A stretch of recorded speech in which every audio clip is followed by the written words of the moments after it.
Hello, I'm Amy. Welcome to the Museum of the History of Science. Instruments from some of the most important scientific breakthroughs of the modern era are here. The museum has an unrivaled collection of scientific artifacts, and there are incredible objects wherever you look. This device was used by the Italian inventor Guglielmo Marconi to illustrate how radio waves work. Whenever he pushed a button, a bell would ring on the other side of the room. This was the first step towards the invention of the radio, which began the age of the mass media. Biologists in the 1930s and 40s used this apparatus to develop and test the revolutionary drug penicillin. It was wartime, so they had to be innovative and even improvised with biscuit tins. But despite the lack of proper equipment, this research led to the large-scale production of the world's first antibiotic. Since then, the drug has saved millions of lives. But neither this penicillin apparatus nor Marconi's radio wave device is the most popular item on display in the museum. The museum's most celebrated artifact is this small blackboard. It might not look like much, but it was used by the genius physicist Albert Einstein. He visited Oxford in 1931 and explained his theories on the age and size of the universe using this very blackboard. You can still read his equations today, if you can understand them. The Museum of the History of Science is home to one of the largest collections of scientific instruments in the world. It opened as a science museum in 1925, thanks to the donation of a huge collection of scientific instruments from this man, Louis Evans.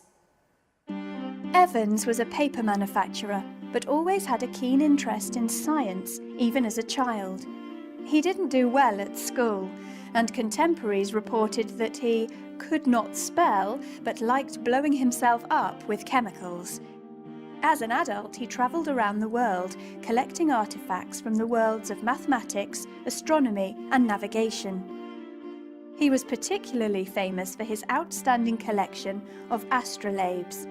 These are historical instruments that predict the positions of the sun, moon, and stars. They were used by philosophers, navigators, and astronomers for centuries. They were a central tool of science in ancient Greece and Rome, and had a huge influence on the Islamic Golden Age and the European Renaissance. Evans also collected sundials, ancient devices for telling the time, and quadrants, instruments used for measuring angles. Today, Evans's items are still central to the museum's exhibition, but over the last 90 years, the collection has grown. These two beautiful 18th century globes, for example, one showing a map of the world, the other showing a map of the stars, used to sit in the library of Oxford University's All Souls College. This ornate silver microscope belonged to King George III. This old astrolabe was Queen Elizabeth I's. And the famous British engineer Isambard Kingdom Brunel owned this sextant, an instrument used to measure the angles between 2 points. There's an old clockwork universe showing the orbits of the solar system, and a variety of timepieces from ancient civilizations. Some people think that science is all about facts and figures, but the items on display here, whether it's a beautifully crafted 16th century astrolabe or a wartime biscuit tin, really bring science to life.